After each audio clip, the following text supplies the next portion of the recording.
안녕하십니까? 예, 한 주 잘 지내셨어요? 지난 시간에는 우리가 과목 소개하고 스토리텔링 기법에 대해서 학습을 하였습니다. 근데 스토리텔링 기법은 이 책의 기본이기 때문에 이제 항상 그 스토리 작성 요령을 우리가 숙지 하셔야 될 것 같습니다. 그런데 지난 시간에 너무 스토리텔링 시간 기법 설명 시간이 좀 짧아서 다시 한번 설명을 해드리고 2장으로 넘어가도록 하겠습니다. 자, 스타 기법은 우리가 그 이야기를 경험 이야기를 스토리를 쓸 때도 필요하고 그리고 우리가 면접 연습할 때도 필요를 합니다.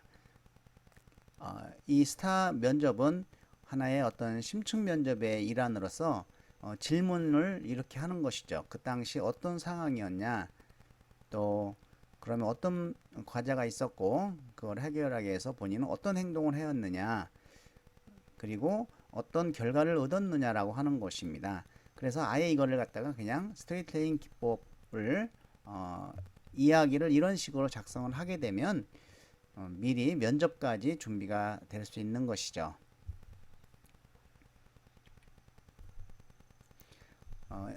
그래서 우리가 이 스타에서 중요한 것은 A하고 R입니다. 그래서 그러한 과제를 어떻게 내가 구체적으로 해결하려고 노력했느냐, 이 구체적인 나열이 잘 안 됩니다. 학생들이 글을 쓸 때.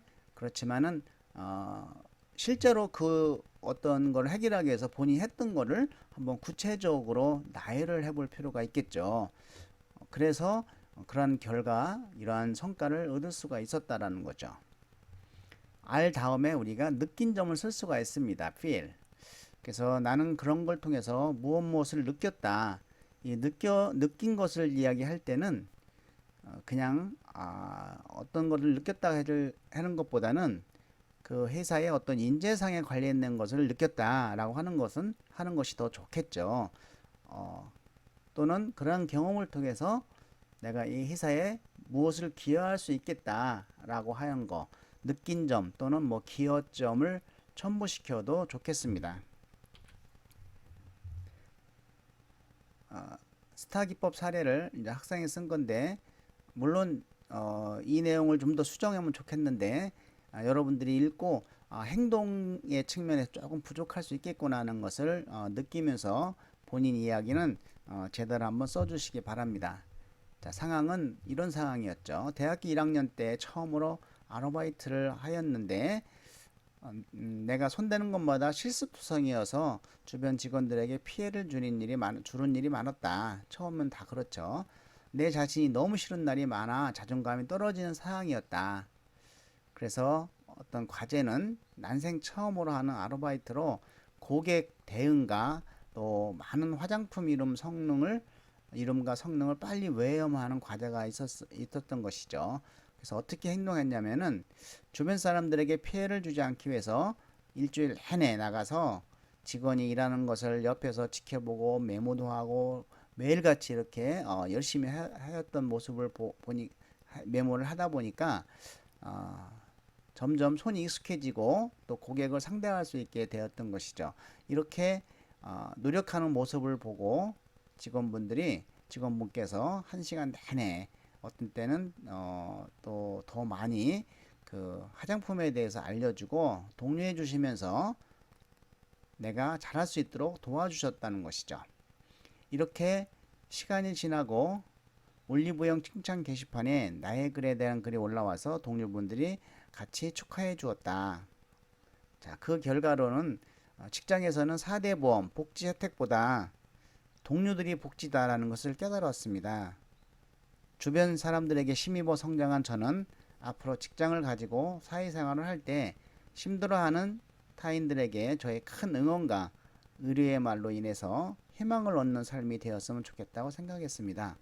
역시 이제 동료의 팀워크 이런 것을 느꼈다는 것이죠.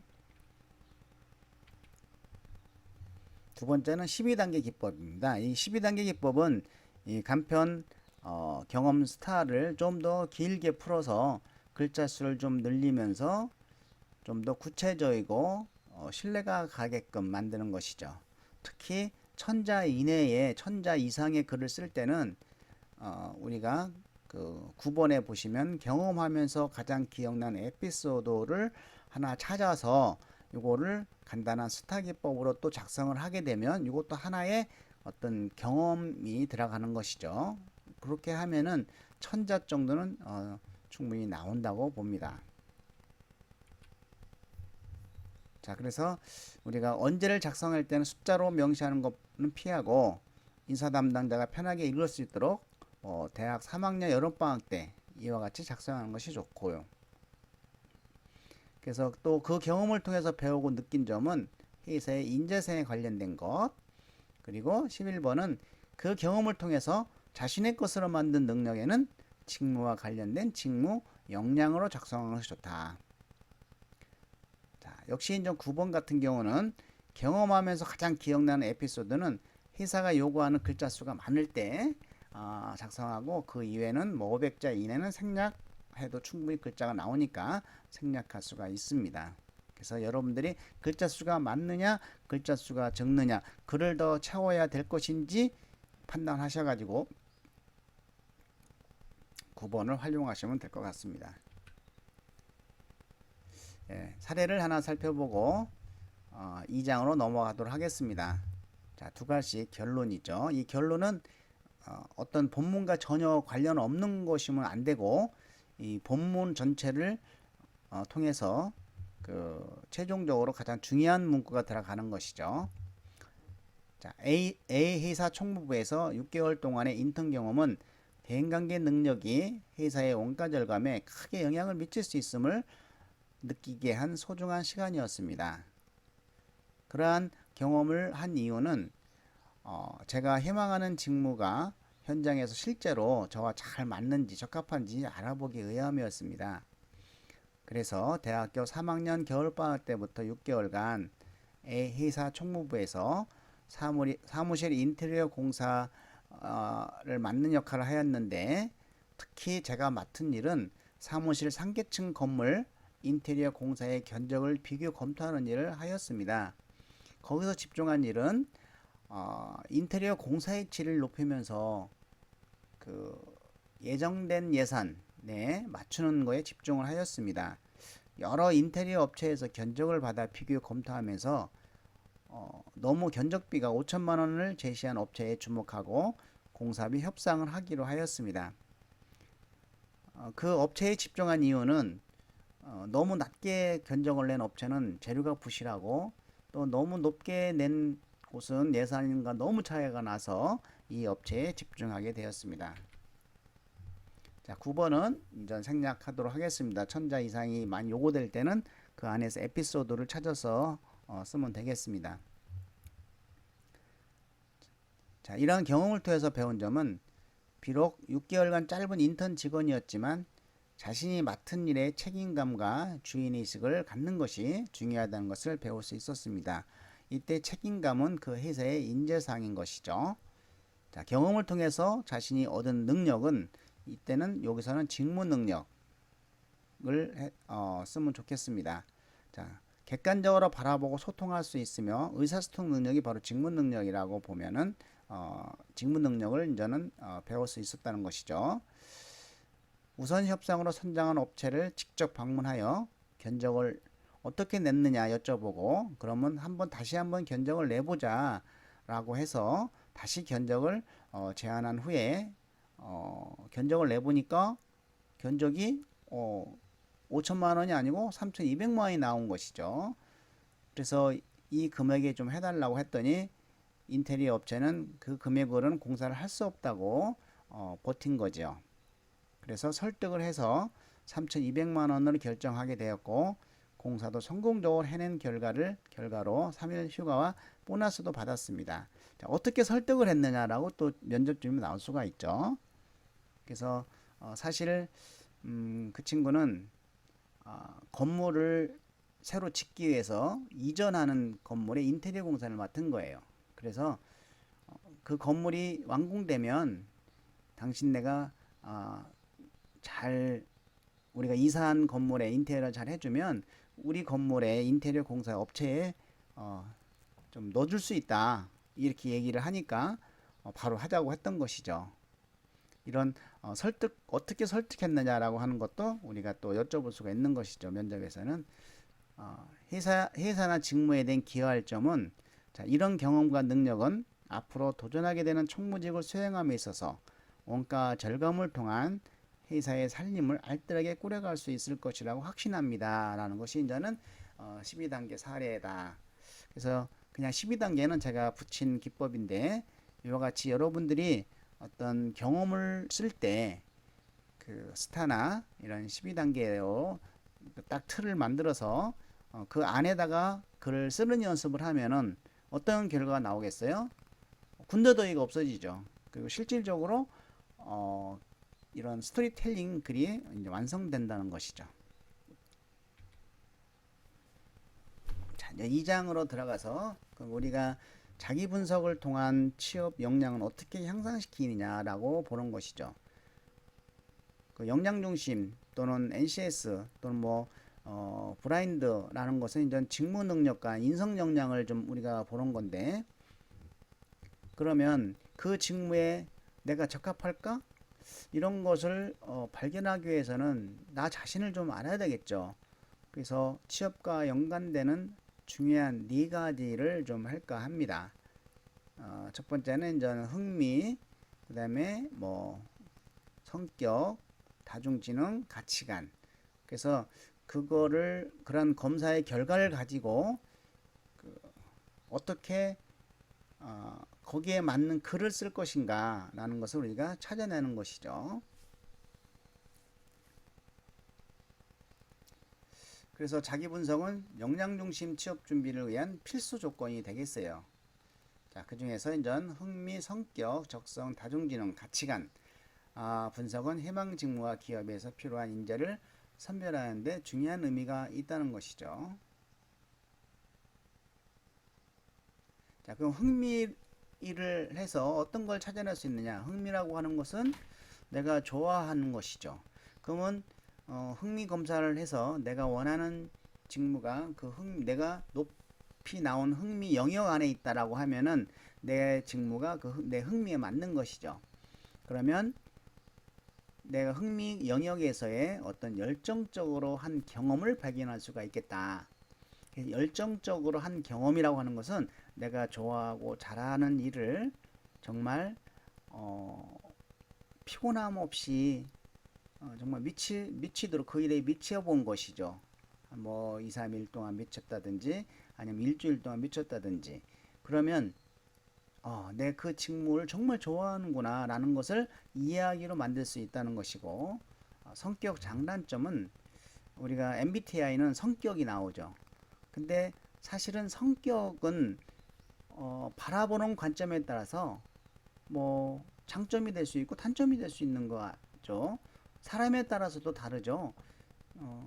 저 사람의 장점은 A가 볼 때는 단점이 되고 또 B가 볼 때는 장점이 될 수도 있는 것이죠.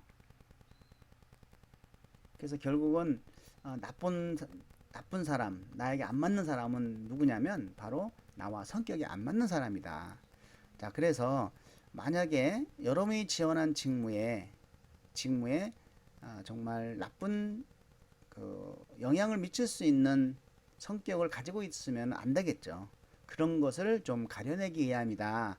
그래서 이것을 성격 장단점이라고 하고, 그냥 성격을 쓰라고 하면은 장단점을 같이 쓰는 것이 좋다라고 하는 것이죠. 근데 여러분들이 그런 단점을 굉장히 쓰기가 어려워하죠. 이런 것을 우리가 찾아낼 수 있다. 그리고 강점, 다중지능을 통해서 자신의 어떤 강점 2가지를 찾아서 그거를 직무와 연결시켜 볼 수도 있고, 그리고 가치관 검사를 통해서 본인이 어떤 신념이라든지 좌우명 이런 것을 좀 찾아서 스토리를 만들 수 있다. 자, 이런 내용들을 우리가 이제 실질적으로 자신을 분석하면서 해보는 겁니다. 자, 오늘은 여기서 이제 흥미 검사에 대해서 할 겁니다. 이론적인 거는 우리가 저학년 때 많이 배웠고, 그래서 자세히 안 하고 그냥 이 흥미라는 것이 어떤 내용인지 가정을 한번 살펴보도록 하겠습니다. 자, 이 흥미는 우리가 이제 인간에게는 대부분의 사람들에게는 여섯 가지의 성격 유형인 그 성격 유형이 있다라는 것이 여섯 가지. 이것이 우리가 이제 리아색이라고도 하는데 한글로는 현실형, 탐구형, 예술형, 사회형, 진취형, 간섭형. 나는 어느 유형에 포함될 것인지 대부분 이제 두 자리 두 개의 어떤 흥미에 이제는 코드가 나오죠. 자, 두 번째는 직업 환경도 이런 여섯 가지의 어떤 환경적인 것이 분류가 될 수 있다. 직업도 뭐 사회복지 그러면 사회형이다. 또 뭐 경영자다 그러면 뭐 진취형이다. 이렇게 직업도 이렇게 여섯 가지 유형으로 나눌 수 있다. 자, 세 번째는 사람들은 자신에게 맞는 환경을 찾는다는 것이죠. 자신이 현실형이면은 몸과 도구를 사용하는 것을 좋아하는 또는 육체적인 활동을 좋아하는 직업을 찾는다는 것이죠. 자, 여러분들도 알게 모르게 자신이 좋아하고 잘하는 것을 찾아서 지금 희망 직무가 될 것 같아요. 그것이 정말 그런가라는 것을 한번 이런 자기 분석을 통해서 실험을 할 수 있는 것이죠. 네 번째는 개인의 성격 특성과 직업 환경의 상호작용이 행동으로 나타난다. 그래서 결국은 행동은 성격으로만 나타나는 것이 아니고 그 직업 환경의 어떤 상호작용으로 나타난다는 것이 저는 흥미 분석의 취지입니다. 그래서 이와 같이 자신이 좋아하는 일을 선택한 사람은 그렇지 않은 사람보다 더 행복하고 일에 몰입할 수 있어서 일에 대한 성과가 높기 때문에 거기에 관련된 경험이 있을 거고 그것이 바로 열정적으로 한 경험이 될 것이며 그 열정적으로 한 경험에 대한 스토리를 경험을 찾아서 스토리로 만들어야 되는 것이죠. 자, 그러면은 여러분들이 2-1 요 유형 검사를 잠깐 해주시기 바랍니다. 수업 시간에 직접 하시면은 좋죠. 별도 시간을 안 내도 되니까. 자, 흥미가 이제 6개가 있는데 각각의 표를 보고 자신하고 비슷하거나 선호하는 칸에 모두 동그라미 해보고 요 가로 안은 정말 읽고 그런 번호로 쓰는 것이죠. 자, 예를 들어서 나는 강건하다, 수능적이다, 물질적이다, 완고하다 다 나에게 해당된다 그러면 다 쳐도 돼요. 해당이 하나도 없다 그러면 하나도 체크가 안 될 수도 있고요. 그리고 오른쪽에 있는 것은 동물이나 기계 도구를 사용하여 일하기, 물건을 수선하거나 만드는 일을 아주 재미없다 그러면 거기다가 1번을 쓰시면 되죠. 아주 재미있다 그러면 5번을 쓰시게 되고 그래서 나중에 요거 동그라미 친 거를 하나에 1점씩 더해서 합계를 쓰고 A 합계, 그 다음에 B는 번호를 몇 번을 했는지 번호로 써서 그 합계한 동그라미 점수와 번호를 더하면은 A 플러스 B 합이죠. 자, 동그라미 치는 것이 5개고 번호를 3이라 했다. 그러면은 3 플러스 3 6이죠. A 플러스 B의 합은 6이 되겠습니다. 이와 같이 6개의 항목을 한번 시작하시기 바랍니다.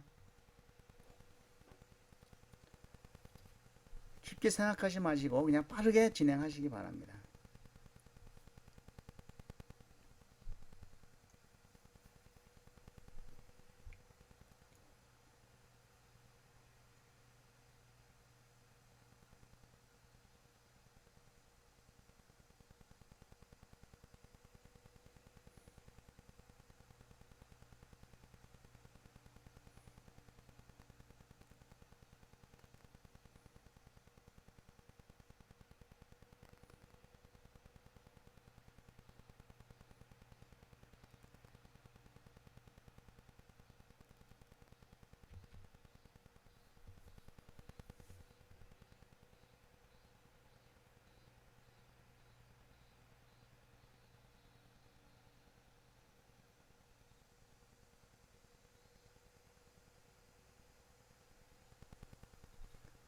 예, 교재에다가 직접 하시면 되겠습니다.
예, 이렇게 6가지를 다 했으면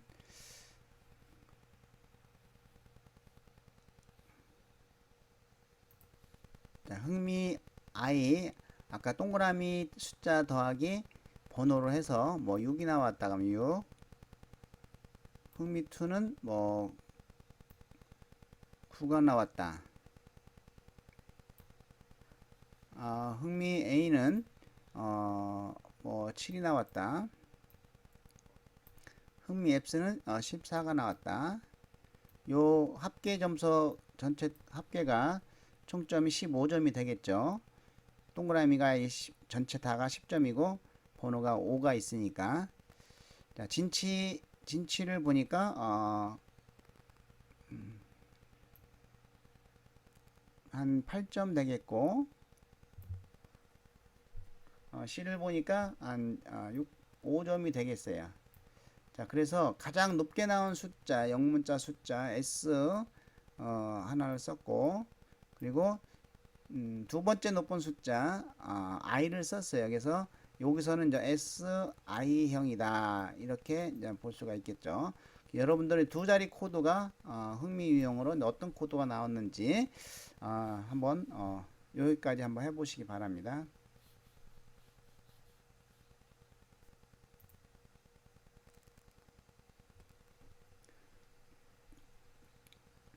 여러분이 더 신뢰성 있는 검사를 하려고 하면 요 워크넷에 들어가셔가지고 그 직업 선호도 검사 S형을 하시면은 99.7%의 신뢰성을 확보한 그런 검사를 할 수가 있습니다.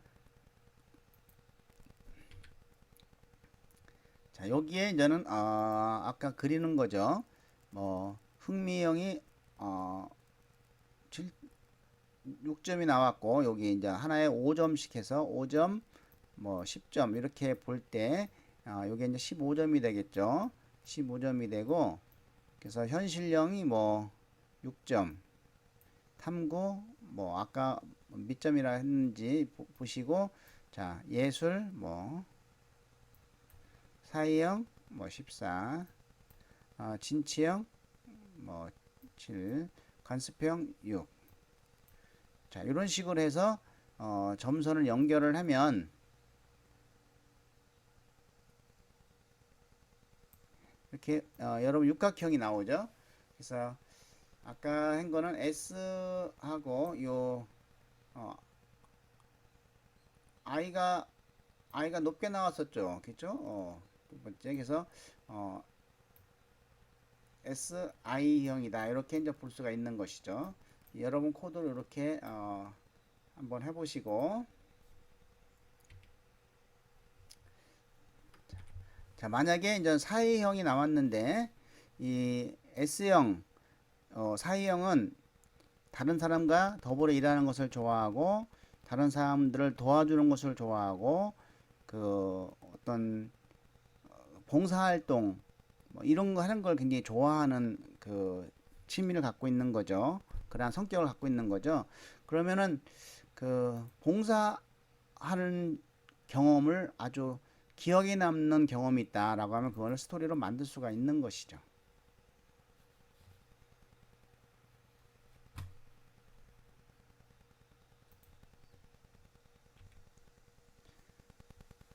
그래서 이 흥미 분석이 스토리텔링을 살펴보면은 이것이 이제 열정적으로 활동한 경험인 것이죠.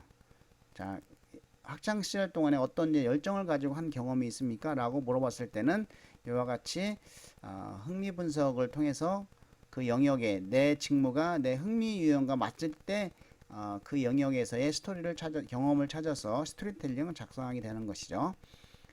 자, 대학교 3학년 때 공공항공사에 실습을 간 경험이 있습니다. 제가 원하는 항공사에 실습을 가는 것이기 때문에 매우 설레고 떨렸습니다.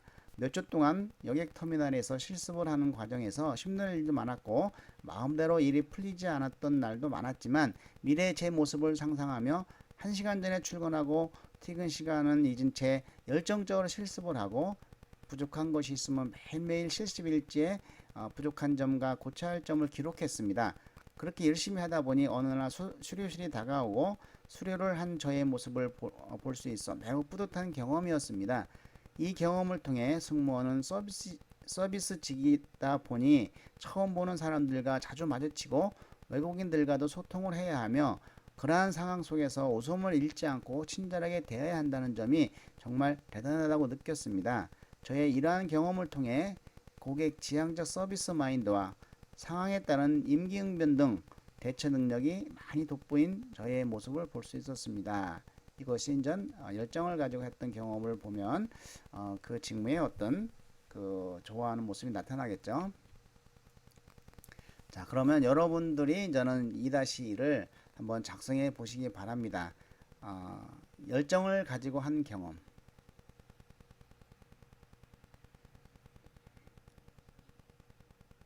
예, 수업은 여기서 마치도록 하고 이거는 여러분들이 별도로 작성해서 기록을 해 놓으시기 바랍니다. 수고 많이 하셨습니다.